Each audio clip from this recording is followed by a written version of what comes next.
देखिए,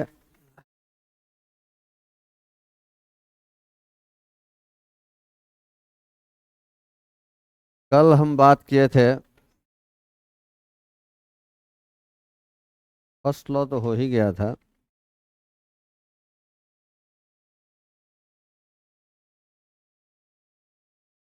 first law ही तो कल बताए थे सर। हम्म। फर्स्ट लॉ ही हम बताए थे। मतलब कि कल हमारा हुआ था कि मैकेनिकल इक्विवेलेंट ऑफ हीट बताए थे कि नेट हीट एक्सचेंज्ड बराबर नेट वर्क डन। यही हुआ था। नेट हीट एक्सचेंज्ड बराबर नेट वर्क डन। ये हुआ था हमारा कल। ठीक है, कि नेट हीट कितना एक्सचेंज हुआ है और यही बराबर होगा नेट वर्क डन। ठीक है। और इससे हम निकाले थे first law of thermodynamics, delta U बराबर क्यू प्लस डब्लू। मतलब हम ये बताए थे कि यू भी जो है वो एक इंटरनल एनर्जी है। यू भी एक स्टेट फंक्शन है जिसका नाम दिया गया था क्या, इंटरनल एनर्जी। तो फर्स्ट लॉ ऑफ थर्मोडायनेमिक्स है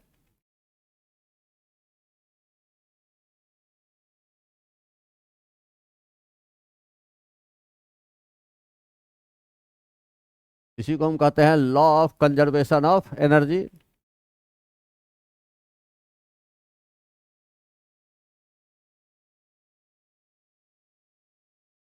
law of conservation of energy. और ये क्या था, डेल्टा यू बराबर Q plus W. Internal energy change बराबर heat plus work. Internal energy change बराबर हीट प्लस वर्क। ये हम बताए थे। ठीक है।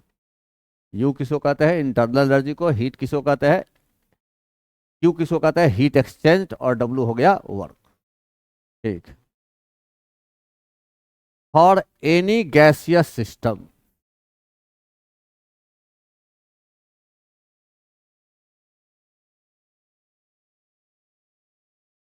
For gaseous system, gaseous system के लिए इंटरनल एनर्जी हम किस किस को कह सकते हैं, तो हम पहले भी एक बार बता चुके हैं। ठीक है, कि इंटरनल एनर्जी मतलब total internal energy of system. You का मतलब हो गया total internal energy of A system. Kinetic energy, potential energy. ठीक है। उसके बाद इलेक्ट्रॉनिक एनर्जी, मैग्नेटिक। ठीक है, एटसेट्रा। Nuclear energy. ठीक है, कुछ भी लिखो।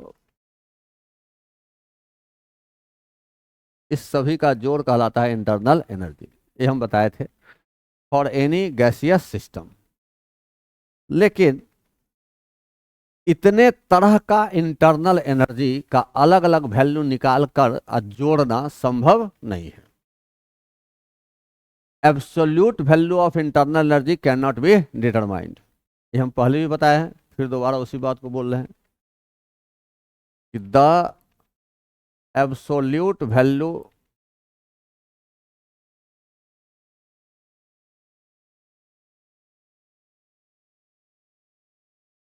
Absolute value of U can not be calculated. We can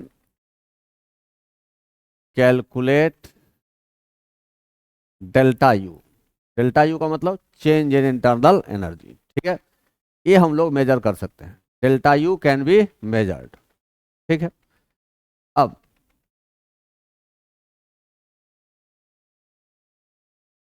total internal energy of A gaseous system can also be written can also be written as एक तो ये तरीका है सोचने का जो हम पहले बता चुके हैं, एक तरीका जो ये था ये तो हम पहले ही पहला दिन ही शायद बताए होंगे, ठीक है। लेकिन अब हम दूसरा तरीका लिखना सोच रहे हैं, total internal energy of gaseous system. इस तरीका से भी लिखा जा सकता है, जो तरीका अब हम बताने जा रहे हैं। यू ट्रांसलेशनल, ट्रांसलेशनल मोशन के कारण energy, you rotational, rotational motion के कारण एनर्जी, क्योंकि सिस्टम में जो मॉलिक्यूल है उसका ट्रांसलेशनल मोशन भी पॉसिबल है, रोटेशनल मोशन भी पॉसिबल है, plus you vibrational, plus you vibrational, vibration भी हो सकता है। जैसे कोई मॉलिक्यूल है ट्रांसलेशनल मोशन कर सकता है, रोटेशनल मोशन कर सकता है, वाइब्रेशन भी हो सकता है, बॉन्ड के प्रति, बॉन्ड है ना, दो एटम के बीच बॉन्ड है तो बॉन्ड के वाइब्रेशन भी हो सकता है, प्लस यू इलेक्ट्रॉनिक रिपल्सन,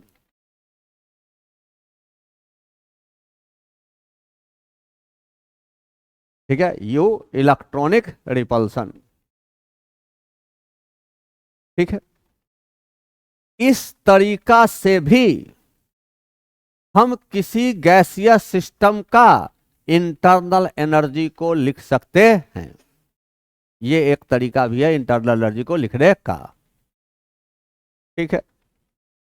अब इतने तरह के एनर्जी चार, क्योंकि है तो हर पॉसिबल टाइप का एनर्जी है, तो हर पॉसिबल टाइप का एनर्जी हम कैलकुलेट नहीं कर सकते हैं, तो इसमें सबसे ज्यादा कंट्रीब्यूशन किस सब का है। मान लेते तू सुबह में पानी पीता है, फिर कुछ खाता है, कुछ खाता है, हर के कारण तुम्हारे पास एनर्जी है, तो सबसे ज्यादा तुम्हारे अंदर एनर्जी किसके कारण है, किस भोजन के कारण है। समझ में आ रहा है हम क्या कर रहे हैं? अरे समझ में आ रहा है बात? तो किसी गैसियस मॉलिक्यूल का internal energy different different type के एनर्जी का जोड़ है, तो सबसे ज्यादा कौन कौन एनर्जी है इसको मिनिमम लिया गया, ठीक है। इसका कंट्रीब्यूशन सबसे ज्यादा है। अब इसमें से सबसे ज्यादा कंट्रीब्यूशन किसका है? कंट्रीब्यूशन टू यू सबसे ज्यादा किसका है? सबसे ज्यादा है इलेक्ट्रॉनिक रिपल्सन का कंट्रीब्यूशन, सबसे ज्यादा है इलेक्ट्रॉनिक रिपल्सन का, और उसके बाद है वाइब्रेशनल का, उसके बाद है रोटेशनल का, और सबसे कम कंट्रीब्यूशन है ट्रांसलेशनल मोशन का।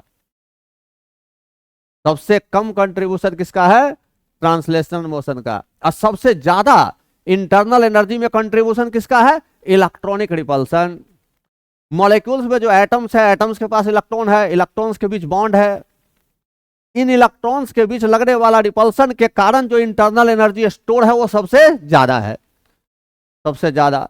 और उसके बाद वाइब्रेशन के कारण जो इंटरनल एनर्जी स्टोर है वो सबसे ज्यादा सेकेंड में, और उसके बाद रोटेशनल मोशन, और सबसे कम translational motion.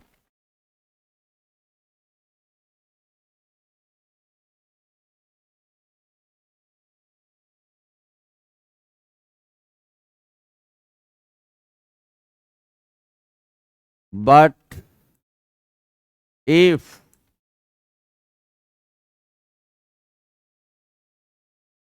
Temperature is changed,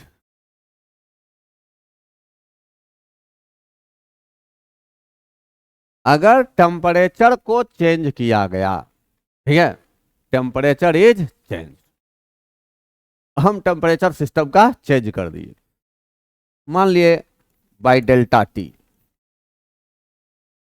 जैसे मान लेते हैं अब ये 25 डिग्री सेल्सियस टेम्परेचर हम कर दिए 35 डिग्री सेल्सियस, तो टेम्परेचर में चेंज कितना हो गया? 10 का, 35 35 बाईस 25, 10 का चेंज हो गया। When temperature is change, then अब चेंज सबसे ज्यादा किस में होगा? क्योंकि जब टेम्परेचर चेंज कीजिएगा तो सिस्टम का इंटरनल एनर्जी भी चेंज होगा, सिस्टम का इंटरनल एनर्जी भी चेंज होगा। मतलब इसमें भी चेंज आएगा, कहां गया? इसमें भी चेंज आएगा, इसमें भी चेंज आएगा, इसमें भी चेंज आएगा, इसमें भी चेंज आएगा। सबसे ज्यादा चेंज किस में आएगा? देखो,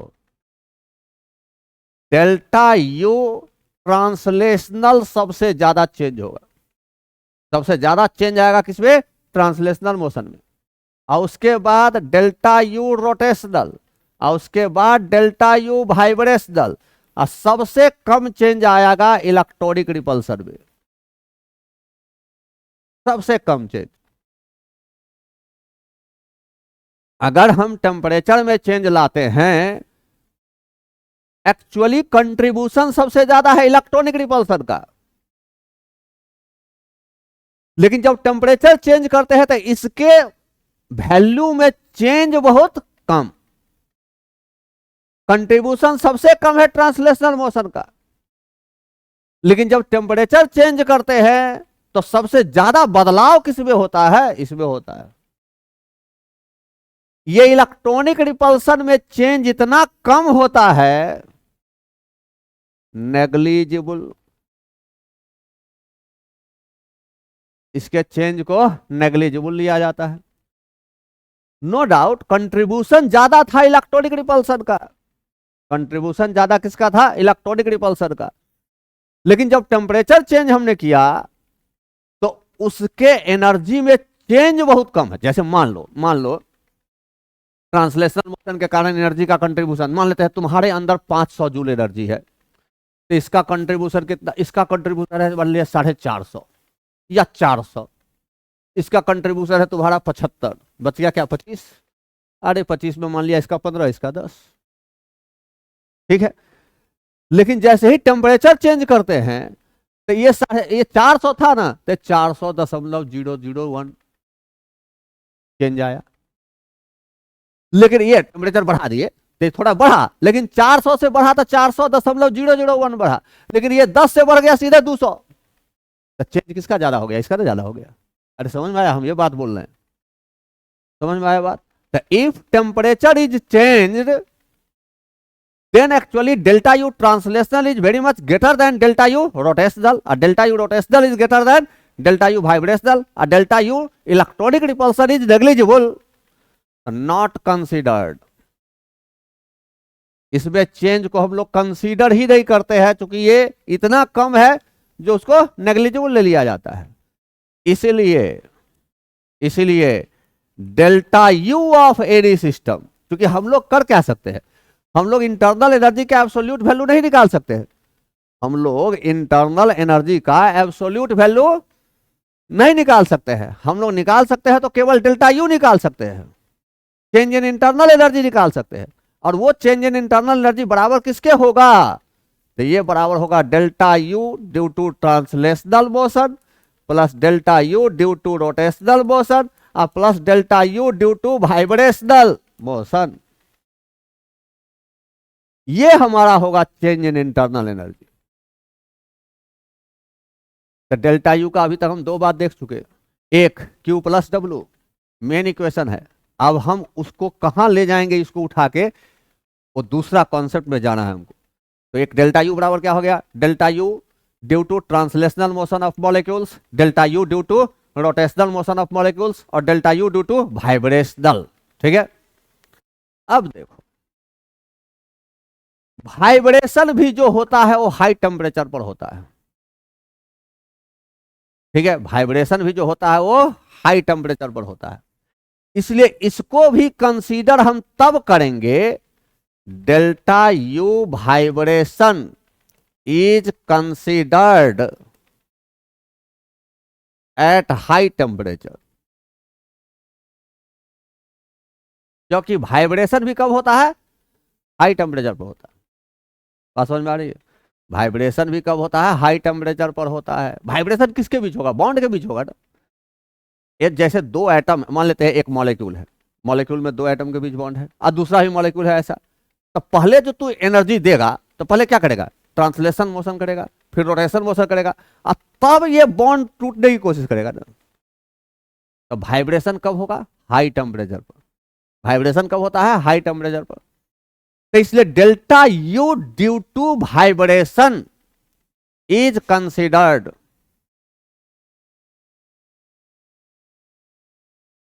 delta U due to vibration is considered at high temperature, ठीक है।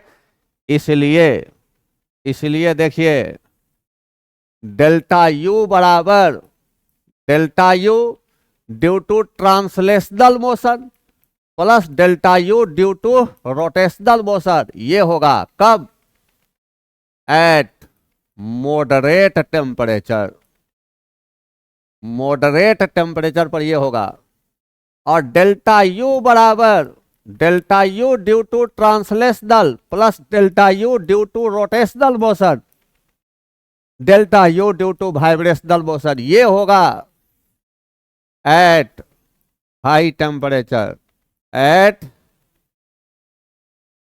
ठीक है। यहां तक का लब्बो लुआब समझ में आया? ठीक है, क्या क्या बताए हम? चलिए, आदमी लेट से आए हैं, थोड़ा देख लीजिए, लेकिन पकड़िए तो जरूर।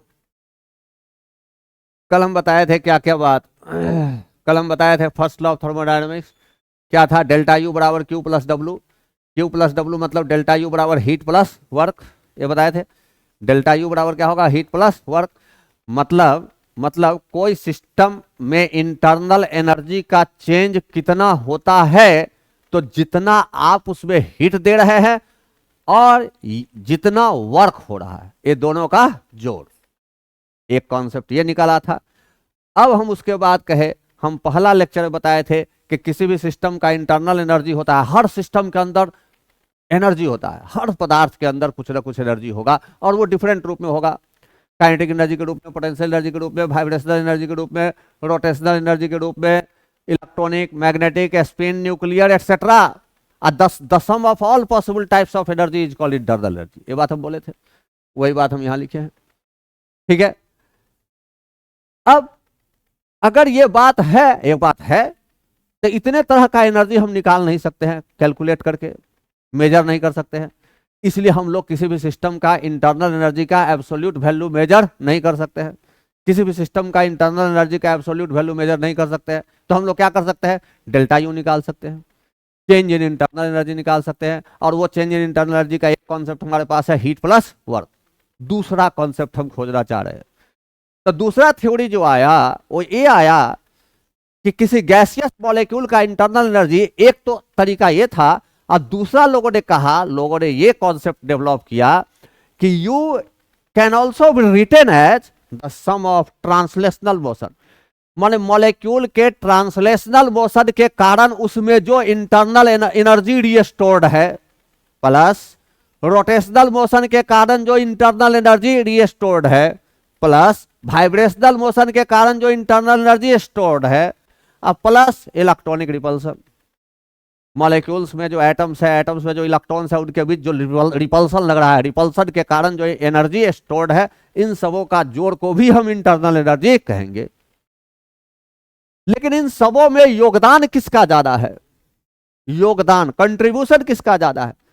अगर आपका इंटरनल एनर्जी 500 जूल है, तो उसमें इसका कितना योगदान है, इसका कितना योगदान है, इसका कितना योगदान है, किसका कंट्रीब्यूशन ज्यादा है? तो सबसे ज्यादा कंट्रीब्यूशन होता है इलेक्ट्रॉनिक रिपल्सन का, और उससे कम कंट्रीब्यूशन होता है वाइब्रेशनल का, उससे कम रोटेशनल का, सबसे कम ट्रांसलेशन का। लेकिन अचानक बात वहां बदल जाती है कि अगर आप सब सिस्टम का टेम्परेचर बदल देते हैं, तो बदलाव किसमें ज्यादा आता है? तो बदलाव ज्यादा आ जाता है किसमें? ट्रांसलेशनल में। हमको तो डेल्टा यू ही निकालना है, हमको क्या निकालना है? Delta U. If temperature is changed by delta T, then delta U translational greater than delta U rotational, माने कि change in energy due to translational motion हमेशा बड़ा होगा as compare to change in energy due to rotational motion, और वो हमेशा बड़ा होगा as compare to change in internal energy due to vibrational motion, और उसके बाद इलेक्ट्रॉनिक रिपल्सन। लेकिन इलेक्ट्रॉनिक रिपल्सन के कारण जो चेंज होता है वो नेग्लिजिबल होता है, इलेक्ट्रॉनिक रिपल्सन के कारण जो चेंज होता है वो नेग्लिजिबल होता है, ठीक है। और उस नेग्लिजिबल को हम लोग कंसीडर नहीं करते हैं। तो हमारे पास मात्र यही तीन का जोड़ कहलाएगा क्या? Delta U. The change in internal energy of system can also be written as delta U due to translational motion, delta U due to rotational motion, and plus delta U due to vibrational motion. लेकिन vibration consider होता है कब? High temperature पर। Vibration कब होता है? High temperature पर, ठीक है। तो इसलिए अब इसी को हम आगे बढ़ाए क्या कि डेल्टा यू इसी दो का जोड़ होगा अगर हम टेम्परेचर सिस्टम का मॉडरेट रखें। लो रखे हैं या मॉडरेट रखे हैं। अगर वेरी हाई टेम्परेचर लेंगे तभी ये वाइब्रेशनल काउंट करेंगे, नहीं तो नहीं काउंट करेंगे। यहां तक बात समझ में आया? ठीक।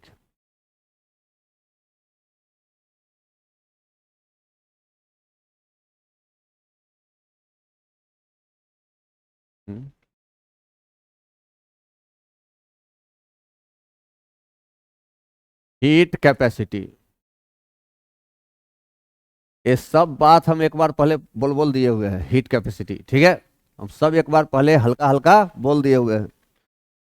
अब इस सब का डिटेल्ड बात होगी, ठीक है। Heat capacity, it is the it is the heat required to change the temperature by 1 degree Celsius. ठीक है, किसी सिस्टम का टेम्परेचर को 1 डिग्री सेल्सियस से चेंज करने के लिए जितना हीट चाहिए, जितना हीट चाहिए उसको कहेंगे हीट कैपेसिटी। अब ध्यान से सुनो, 1 डिग्री सेल्सियस, तोरा क्यों बुझा चुकी हम तोरा उठा के पटक देबो सीधे, नहीं तो यहाँ ध्यान दे। तोरे कहे जो मास्क लगा के चल रहे है जो तोरा बड़का कैंसर बीमारी हो रहा है, तेरी के भला रहे। देख इधर, टेम्परेचर चेंज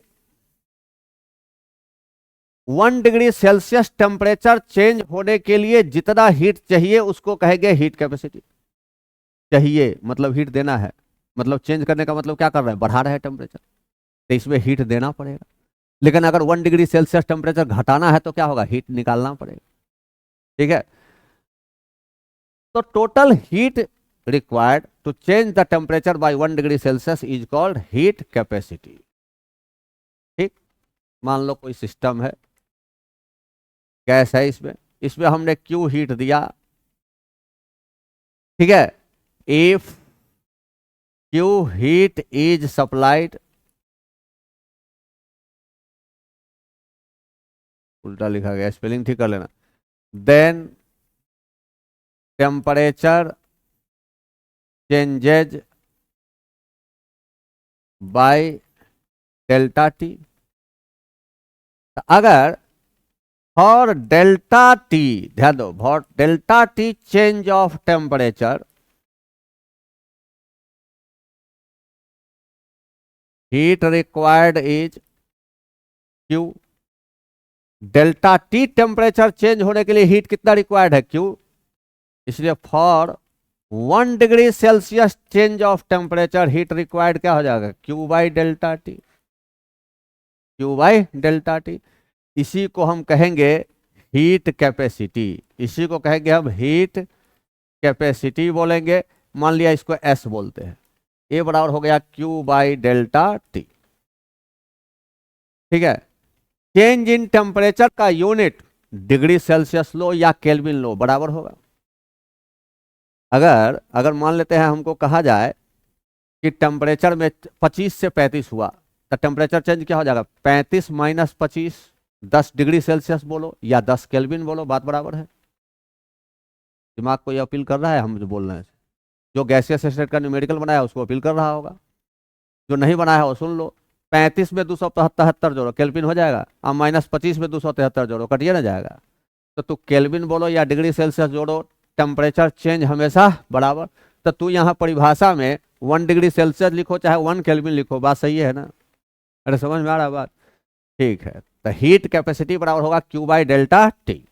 लेकिन ध्यान से सुनिए कि हीट कैपेसिटी हम कहे थे कि एक्सटेंसिव प्रॉपर्टी है, ये क्वांटिटी ऑफ मैटर पर डिपेंड करता है। कारण हम वहां एग्जांपल दिए थे बड़ा अच्छा कि भाई 1 केजी आइस है और 1 कुंटल आइस है, टेम्परेचर दोनों का 0 है। इसके टेम्परेचर को 1 0 से बढ़ा के 1 करने के लिए हीट चाहिए, इसको भी हीट चाहिए, ज्यादा यहाँ खर्चा होगा, यहाँ कम खर्चा होगा। Heat capacity is quantity dependent, therefore it is extensive property. लेकिन ये हीट कैपेसिटी 2 तरह का होता है। हीट कैपेसिटी दो तरह का होता है। पहला specific heat capacity, specific heat capacity, मान लो इसको छोटका सी से डिनोट करते हैं। What is specific heat capacity? Heat, देखो इसको लिखते हैं हम, heat required to change temperature of 1 gram of substance, substance बोलो या कोई सिस्टम बोलो, बाई 1 डिग्री सेल्सियस। 1 ग्राम बोलो या 1 kg बोलो, यूनिट मास, अरे ध्यान दो, यूनिट मास के टेम्परेचर, किसी सब्सटेंस के 1 ग्राम के टेम्परेचर को 1 डिग्री सेल्सियस से बढ़ाने के लिए जितना हीट चाहिए वो कहलाएगा स्पेसिफिक हीट कैपेसिटी। अगर थोड़ा पता हो जाए कि 1 ग्राम आइस के टेम्परेचर को 0 से 1 ले जाने के लिए हमको मान लिया 10 जूल हीट चाहिए, तो तू 1 kg के लिए निकाल लेगा तुरंत, 1000 से मल्टीप्लाई कर दो, 1 kg के लिए आ गया, 1 कुंटल के आ गया, 2 कुंटल के लिए आ गया। अरे आ गया कि नहीं आ गया? तो यूनिट मास कोई सब्सटेंस अगर है उसके टेम्परेचर को 1 डिग्री सेल्सियस से चेंज करना है तो उसके लिए जितना हीट चाहिए that is called specific heat capacity. अरे होगा स्पेसिफिक हीट कैपेसिटी, लेकिन टेम्परेचर कितना? 1 डिग्री सेल्सियस चेंज करना है। टेम्परेचर कितना चेंज करना है? 1 डिग्री सेल्सियस चेंज करना है। ठीक है, अब देखो, तो ये जो होगा स्पेसिफिक हीट कैपेसिटी, ये बराबर होगा Q/m∆T। बोलो बोलो, ये Q/∆T क्या था? हीट कैपेसिटी था।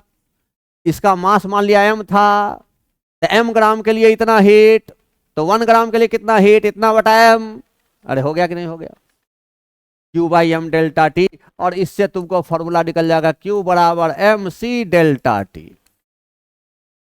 Q बराबर mc∆T, जहां m हुआ मास ऑफ सब्सटेंस, c हुआ स्पेसिफिक हीट कैपेसिटी, और डेल्टा T हुआ final temperature minus initial temperature, जो हमेशा 1 होगा।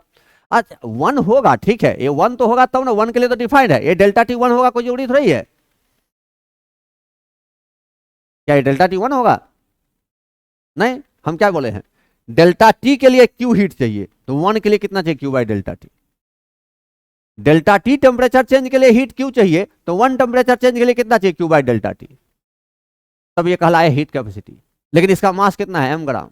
m ग्राम के लिए कितना हीट चाहिए? Q/∆T। तो 1 ग्राम के लिए कितना चाहिए? Q/m∆T। ये हो गया हमारा स्पेसिफिक हीट कैपेसिटी, ये हमारा हो गया specific heat capacity, Q/m∆T। This is my specific heat capacity. इससे हम निकाले Q बराबर mc∆T। हीट जो है थर्मो फिजिक्स में पढ़ना, सवाल आपको देगा, सवाल आपको देगा कि मान लेते हैं आपके पास 50 ग्राम कोई सब्सटेंस है, उसका टेम्परेचर अभी है 10 डिग्री सेल्सियस, बढ़ा के करना है 40 डिग्री सेल्सियस, 80 का वैल्यू दिया हुआ है, कितना हीट खर्चा होगा? m गुना c गुना ∆T। ठीक है, यूनिट केवल इसके सवाल में ध्यान रखना है, बहुत इजी सवाल होता है, लेकिन इस इजी को भी क्लियर कट नॉलेज चाहिए। ठीक है, ओके। दूसरा जो हीट कैपेसिटी है, ये क्लियर हो गया, स्पेसिफिक हीट कैपेसिटी, बोलिए। अरे ये क्लियर हो गया। अब दूसरा जो है वो है molar heat capacity, molar heat capacity, molar heat capacity. ठीक है, इसको हम लोग डिनोट करते हैं cm, molar heat capacity. Molar क्या लिखेंगे?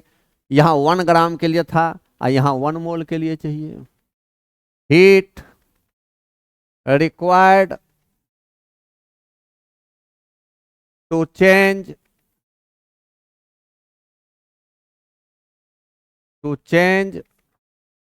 द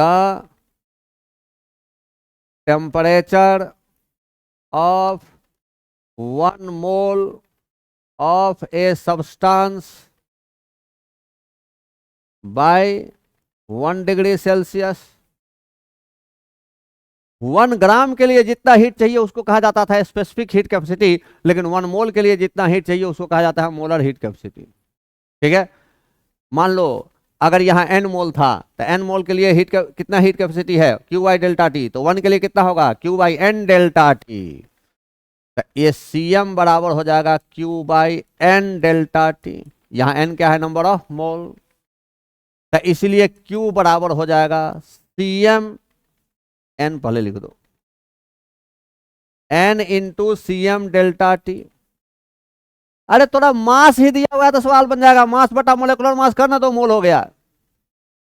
ये 1 ग्राम के लिए है, ठीक है, 1 ग्राम के लिए है तो 1 मोल के लिए निकालो, मोलर हीट कैपेसिटी हो गया। ठीक है, अरे समझ में आया। लेकिन अब एक फॉर्मूला दूसरा फॉर्मूला हो गया है, अगर मोल सवाल बढ़ेगा तो डायरेक्ट हम n गुना Cm करेंगे, Cm मोलर हीट कैपेसिटी। अगर m ग्राम होगा तो m गुना C करेंगे, that C is specific heat capacity. अरे बात समझ में आ रहा है, जिसका स्पेसिफिक हीट कैपेसिटी ज्यादा होता है, जिसका स्पेसिफिक हीट कैपेसिटी ज्यादा होता है, मतलब तुम्हारा दिमाग क्या कहता है, हम कहे कि इस सब्सटेंस का स्पेसिफिक हीट कैपेसिटी ज्यादा है, मतलब उसके 1 ग्राम के टेम्परेचर को 1 डिग्री सेल्सियस से बढ़ाने के लिए ज्यादा हीट चाहिए, ज्यादा हीट चाहिए। तो ये स्पेसिफिक हीट कैपेसिटी और molar heat capacity material dependent होता है। यहां ध्यान रखो, चश्मा वाला, क्या नाम है तुम्हारा, नाम ही भूल गया है, मुदित, उदित, उदित, हाँ, उदित रहा मुदित रहा, लेकिन यहां ध्यान दे। ठीक है, स्पेसिफिक हीट कैपेसिटी या molar heat capacity material dependent होता है। मटेरियल डिपेंडेंट वर्ड बोलने का मतलब क्या हो गया, मटेरियल डिपेंडेंट वर्ड बोलने का मतलब हुआ, जैसे मान लो सोना और लोहा ले लिया, चलो दो सब्सटेंस लिया, एक गोल्ड लिया और एक आयरन लिया। गोल्ड के जो लैटिस है उसमें बॉन्ड का कैरेक्टर और आयरन का जो लैटिस है उसमें बॉन्ड का कैरेक्टर अलग होगा, अलग होगा। यहां ध्यान, अलग अलग बॉन्ड का कैरेक्टर होगा। तो बॉन्ड का कैरेक्टर होगा तो इस अलग, तो इसके टेम्परेचर को 1 डिग्री सेल्सियस बढ़ाना है और इसके टेम्परेचर को 1 डिग्री सेल्सियस बढ़ाना है, दोनों में अलग अलग हीट खर्चा होगा। मटेरियल डिपेंडेंट, इसको कहा जाता है क्या, मटेरियल डिपेंडेंट। ठीक है, प्रोसेस डिपेंडेंट, तुरंत हम उस पर भी आते हैं, प्रोसेस पर भी डिपेंड करेगा कौन, heat capacity, specific heat capacity and molar heat capacity. ये डिपेंड करता है किस पर, मटेरियल पर और प्रोसेस पर। ठीक है, तो प्रोसेस कैसे है वो भी हम तुरंत आ ही रहे हैं उसी पर। ठीक है, अब देखो मटेरियल डिपेंडेंट मतलब एक बात तो तय है कि जिसका स्पेसिफिक हीट कैपेसिटी ज्यादा है वो ज्यादा अच्छा कूलेंट होगा, ज्यादा अच्छा कूलेंट होगा। कूलेंट माने ठंडा करने वाला चीज। ठीक है, गाड़ी के उस पर कूलेंट डाला जाता है। एक बात जान जाओ, सबसे ज्यादा स्पेसिफिक हीट कैपेसिटी पानी का होता है। किसका होता है, पानी का।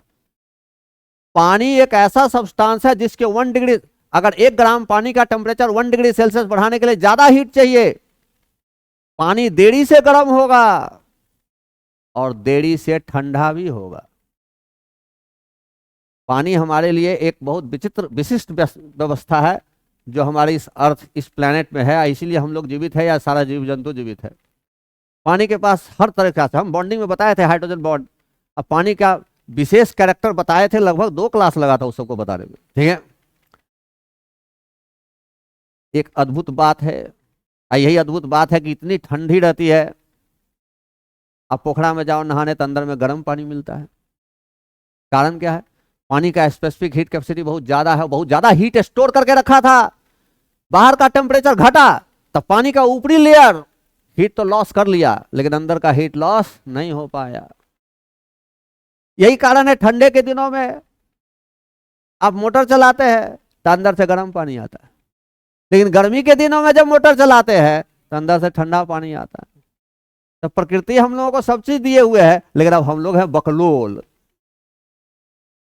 भौचट, तो हम लोग उस प्रकृति का दोहन करते हैं। नहीं तो दिया तो हुआ है सब चीज, ठीक है, ज्यादा दिमाग लगाने की जरूरत नहीं है। तो लोग ज्यादा दिमाग लगा रहा है, कर हम विकास कर रहे हैं, तो जो ना विकास करे तो बाबा के जीरात पर जाइए, ठीक है। बुझले, विकास प्रकृति को बिना छेड़खानी किए हुए विकास को विकास कहते हैं, ठीक है। चले देख, तो water has very high specific heat capacity, पानी का स्पेसिफिक हीट कैपेसिटी बहुत ज्यादा है। इसीलिए है, देख बचपन में आपको 9वां 10वां में या 11th 12th में भी क्वेश्चन पूछता है कि यूरोपियन कंट्री में घर जब बनाया जाता है, वो ठंडा जगह है ना, तो घर जब बनाया जाता है तो घर के चारों तरफ वाल में पानी का पाइप लगाया जाता है, पूरे वाल ईटा का लगा दिया था, और उसके बाद पानी का पाइप, अब पानी का पाइप उसमें पानी फ्लो कराया जाता है। क्यों? पानी का स्पेसिफिक हीट कैपेसिटी बहुत ज्यादा है, बाहर का टेम्परेचर बहुत कम है, हीट लॉस करेगा तो पानी लॉस करेगा, और ज्यादा देर में लॉस करेगा, हमारा घर ठंडा उतना नहीं होगा। बात समझ में आ रहा है? तो ये हमारा कुछ स्पेसिफिक हीट कैपेसिटी पर कॉन्सेप्ट को डेवलप करने के लिए बातें हुई।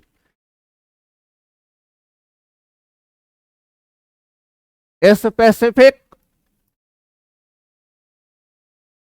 Heat capacity and molar heat capacity are material dependent and process dependent. Material dependent and process dependent, ठीक है। प्रोसेस पर किस प्रकार डिपेंड करेगा, हम उस पर भी आ रहे हैं, ठीक है, हम उस पर भी आ रहे हैं। देखो,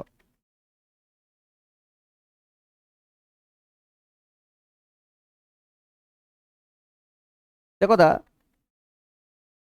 कोई सब्सटेंस जब मेल्ट कर रहा है, कोई सब्सटेंस जब मेल्ट कर रहा है, तो उस समय उसका हीट कैपेसिटी क्या होगा,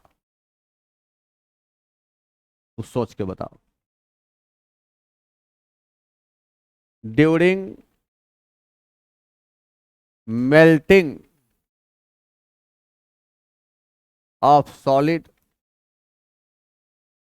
at its melting point and boiling, इसका एक एक सेंटेंस बड़ा इंपॉर्टेंट है, जो एक एक लाइन लिख रहे हैं वो नपा तुला लाइन है। During melting of solid at its melting point and boiling of liquid at its boiling point, heat capacity क्या होगा, सोच के बताइए।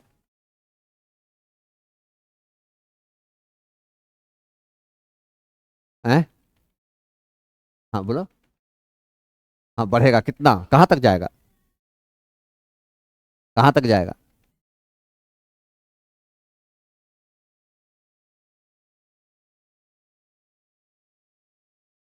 हीट कैपेसिटी बराबर क्या होता है, due Q by delta T, एकदम कॉन्सेप्चुअल है। ए देखो, हीट कैपेसिटी बराबर क्या होगा, Q by delta T, Q by delta T. तो एक बार बताओ, जब कोई सब्सटेंस अपने मेल्टिंग पॉइंट पर, जब कोई सब्सटेंस अपने मेल्टिंग पॉइंट पर मेल्ट करता रहता है, तो क्या उसका टेम्परेचर बढ़ता है?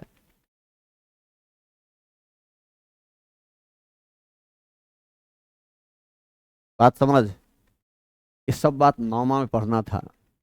देखो, जब कोई सब्सटेंस अपने मेल्टिंग पॉइंट पर मेल्ट करता रहता है, तो उस समय क्या उसका टेम्परेचर चेंज होता है?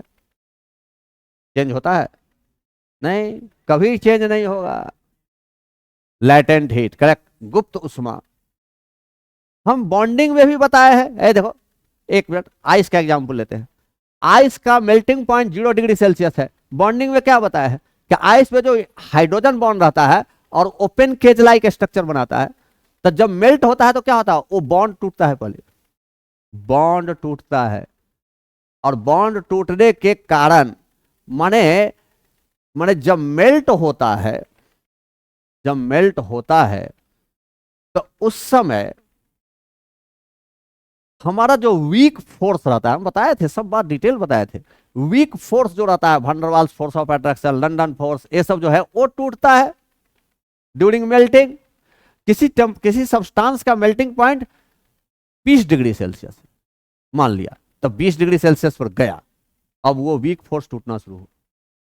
ठीक है, अब जो हम हीट दे रहे हैं वो उस वीक फोर्स को तोड़ने में खर्चा हो रहा है। ठीक है, इसलिए टेम्परेचर 20 डिग्री सेल्सियस से बढ़ नहीं रहा। अगर कोई सॉलिड सॉलिड है, ध्यान से सुनिए, नहीं तो हीट भी नहीं बनेगा, हीट का सवाल भी नहीं बनेगा, क्योंकि आप लोग जितना नीचे है उसको अपग्रेड करना सबके बस की बात नहीं है। अगर कोई सॉलिड है और उसको मेल्टिंग पॉइंट पर हम ले गए, मेल्टिंग पॉइंट पर ले गए, अब जब मेल्ट कर रहा है तो सॉलिड कन्वर्ट हो रहा है लिक्विड में, सॉलिड कन्वर्ट हो रहा है लिक्विड में।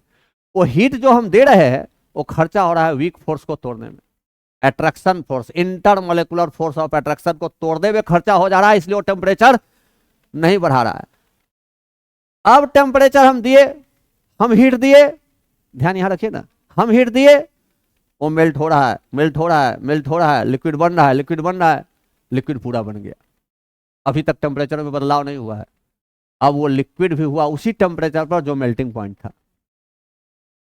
अगर पहले आइस 0 डिग्री सेल्सियस पर है तो पूरा आइस जब कन्वर्ट होगा वाटर में तो वाटर एट 0 डिग्री सेल्सियस पर ही होगा। अब टेम्परेचर देंगे, अब हीट देंगे तो अब वाटर का टेम्परेचर बढ़ेगा। मतलब कि जब आइस सॉलिड था 0 डिग्री सेल्सियस पर था, वो कन्वर्ट हुआ वाटर लिक्विड में, इसके दौरान हमने हीट दिया ना भैया, जितना हीट दिया उसको कहा जाता है लेटेंट हीट, गुप्त उष्मा। मतलब आपने हीट दिया लेकिन वो हीट टेम्परेचर नहीं बढ़ाया, वो हीट खर्चा हो गया क्या करने में, स्टेट को बदलने में। क्या करने में खर्चा हुआ, स्टेट चेंज करने में खर्चा हुआ, उसको कहा जाता है लेटेंट हीट। ठीक है, मोबाइल बंद कीजिए अभी, उसको कहा जाता है लेटेंट हीट। ठीक है, अब तू बता, जब आइस मेल्ट कर रहा है तो वहां टेम्परेचर तो नहीं बदल रहा है, टेम्परेचर तो नहीं बदल रहा है, तो जब टेम्परेचर नहीं बदल रहा है तो डेल्टा टी क्या हो जाएगा, 0। तो जब टेम्परेचर नहीं बदल रहा है तो डेल्टा टी क्या हो जाएगा, 0। तो हीट कैपेसिटी क्या हो जाएगा, इन्फिनिटी। मैंने can not be determined, can not be determined. ठीक है, अरे बात समझ में आ रहा है बात। जब वाटर बॉयल कर रहा है अपने बॉइलिंग पॉइंट पर, जब वाटर बॉयल कर रहा है अपने बॉइलिंग पॉइंट पर, ध्यान से सुनिए, जब वाटर बॉयल कर रहा है अपने बॉइलिंग पॉइंट पर, या कोई भी लिक्विड, हर लिक्विड का बॉइलिंग पॉइंट अलग अलग होगा, वाटर का हम लोगों को याद है 100 डिग्री सेल्सियस। जब 100 डिग्री सेल्सियस पर पानी पहुंच जाएगा, पहले हीट देंगे, टेम्परेचर बढ़ेगा, बढ़ते बढ़ते बढ़ते बढ़ते 100 डिग्री सेल्सियस पर पहुंच गया। ठीक है, अब 100 डिग्री सेल्सियस पर जब पहुंच गया, अभी भी वो पानी ही है, अब वो बॉयल होने लगा। देखते हुएगा, जब बॉयल होने लगता है तो अंदर का लिक्विड सब भुर भुर भुर भुर भुर भुर आवाज करने लगता है। ठीक है, बॉयल हो रहा है, अब तू हीट दे रहा है, टेम्परेचर नहीं बढ़ रहा। अब क्या हो रहा है, लिक्विड कन्वर्ट हो रहा है वेपर में, लिक्विड कन्वर्ट हो रहा है वेपर में, इसलिए टेम्परेचर चेंज नहीं हो रहा है। इसको कहा जाता है लेटेंट हीट ऑफ वेपराइजेशन। एक मिनट, हाँ उतना ही हो रहा है, लेटेंट हीट ऑफ वेपराइजेशन। आप कितना हीट दे दीजिए, वो टेम्परेचर 100 ही रहेगा तब तक, जब तक कि पूरा का पूरा पानी वेपर में कन्वर्ट हो जाए। जब वेपर में कन्वर्ट हो गया, अब हीट दीजिएगा तो वेपर का टेम्परेचर बढ़ेगा। समझ में आ रहा है बात, अरे समझ में आ रहा है बात, समझ में आया। ठीक है, तो एक बात और, अब ये हीट का पूरा काम है खत्म कीजिए जो फिजिक्स में आपको काम पड़ेगा। देखो देखो, मान लो तुमको दे दिया ice eight -10 degree Celsius, ice को तुमको कन्वर्ट करना है वेपर एट 150 डिग्री सेल्सियस पर। सवाल दे देगा कितना हीट खर्चा हुआ है पता करो। सवाल दे दिया कितना हीट खर्चा होगा पता करो, ठीक है। आइस का मास दे दिया, मान लेते हैं 10 ग्राम मास दे दिया है। पहले ये -10 डिग्री सेल्सियस पर आइस है। देखो अब हम थोड़ा ड्राईग्राम बना देते हैं।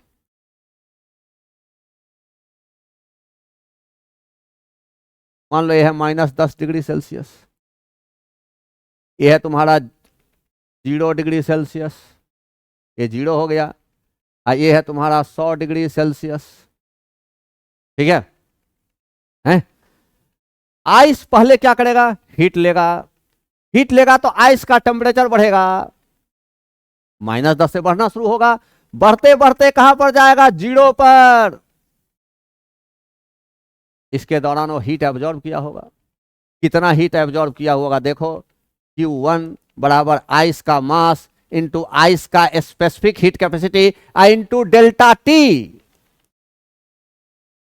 ये आइस का मास कितना है, 10 ग्राम, गुना आइस का स्पेसिफिक हीट कैपेसिटी सवाल में दिया रहेगा। डेल्टा टी क्या होगा, फाइनल 0 माइनस माइनस 10, ये 10 हो गया, ठीक है। अब ये आइस आ गया कितना, 0 डिग्री सेल्सियस पर। अभी भी तू हीट दे रहा है, अभी भी जब तू हीट दे रहा है तो ये आइस अब कन्वर्ट हो रहा है पानी में। अब टेम्परेचर चेंज नहीं होगा, लेकिन हीट तुम्हारा खर्चा हो रहा है। क्या हो गया, हीट तुम्हारा खर्चा हो रहा है, ठीक है। पानी में कन्वर्ट हुआ, आइस कन्वर्ट हुआ पानी में। अब पानी बन गया। यहां पर क्या है, यहां पर है आइस एट 0 डिग्री सेल्सियस, और यहां पर क्या है, वाटर एट 0 डिग्री सेल्सियस। यहां पर भी हीट खर्चा हुआ है, और यहां पर जो हीट खर्चा हुआ है उसको कहते हैं latent heat of fusion. Solid convert हुआ है लिक्विड में, इसलिए इसको कहा जाता है फ्यूजन। क्या कहा जाता है, फ्यूजन। तो यहां पर जो हीट खर्चा हुआ देखो, अब हम इसके लिए लिखते हैं Q2 बराबर m into latent heat of fusion. जितना ग्राम आइस लिया है उतना ग्राम अगुना लेटेंट हीट ऑफ फ्यूजन, ठीक है। अब पानी 0 डिग्री सेल्सियस पर आ गया। अब यहां के बाद फिर पानी का टेम्परेचर बढ़ना शुरू हुआ, पानी का टेम्परेचर बढ़ना शुरू हुआ, और जब गया 100 डिग्री सेल्सियस पर गया, इसके दौरान भी हीट खर्चा हुआ है। अब ये हीट कितना खर्चा हुआ है, m मास तो वही है, इंटू स्पेसिफिक हीट कैपेसिटी किसका, पानी का। यहां किसका, पानी का, यहां किसका था, आइस का, ठीक है। अब उसके बाद डेल्टा टी, डेल्टा टी कितना है, 100 माइनस 0, इतना हीट यहां खर्चा हुआ। हम एक के बार में पूरा सवाल बता दिए, जो पूरे हीट आप पढ़िएगा उसमें यही काम पड़ेगा आपको, ठीक है, ठीक है। अब उसके बाद जब ये 100 डिग्री सेल्सियस पर पहुंच गया, अभी भी ये पानी ही है, अभी भी ये पानी ही है, लेकिन अभी भी हीट खर्चा होगा। अभी भी हीट का ये है क्या, ये है वाटर एट 100 डिग्री सेल्सियस, और यहां पर ये क्या है, वाटर एट 100 डिग्री सेल्सियस ही है। नहीं नहीं नहीं, उल्टा लिखा गया, वाटर नहीं, वेपर है, ये वेपर ना हो गया। Vapour at 100 degree Celsius, vapour at 100 degree Celsius ही है, मतलब यहां पर स्टेट चेंज हो रहा है। स्टेट चेंज हो रहा है तो इसमें लेटेंट हीट खर्चा हुआ है। तो यहां पर कितना हीट खर्चा हुआ, Q4 बराबर m into latent heat of vaporisation. अब यहां के बाद गया ये, यहां टेम्परेचर कितना कहते हैं, 150 डिग्री सेल्सियस। अब यहां पर कितना खर्चा हुआ है, Q5 बराबर m इंटू सी क्या, स्पेसिफिक हीट कैपेसिटी किसका, वेपर का, इंटू डेल्टा टी 150 माइनस 100। यही सवाल है पूरे हीट का, ठीक है। नहीं, फिजिक्स खत्म नहीं हुआ, हीट का प्राइमरी कॉन्सेप्ट है, ठीक है, ठीक है। अब आपको पूरा क्लियर हो गया होगा, क्योंकि हमको आप जब ये एनावस्थी बनाइएगा या कोई भी PYQ बनाएगा तो उसमें केमिस्ट्री में भी आएगा सवाल, ठीक है। तो इसलिए हम इसको क्लियर कर दिए पहले ही, थोड़ा 10-15 मिनट लगा और क्या, ठीक है। अरे समझ में आया, अरे क्लियर है ये बात, ठीक है। तो आज रहने तो इतना, अब हम कल प्रोसेस्ड याद दिलाना, लेकिन प्रोसेस डिपेंडेंट कल समझाएंगे, ठीक है।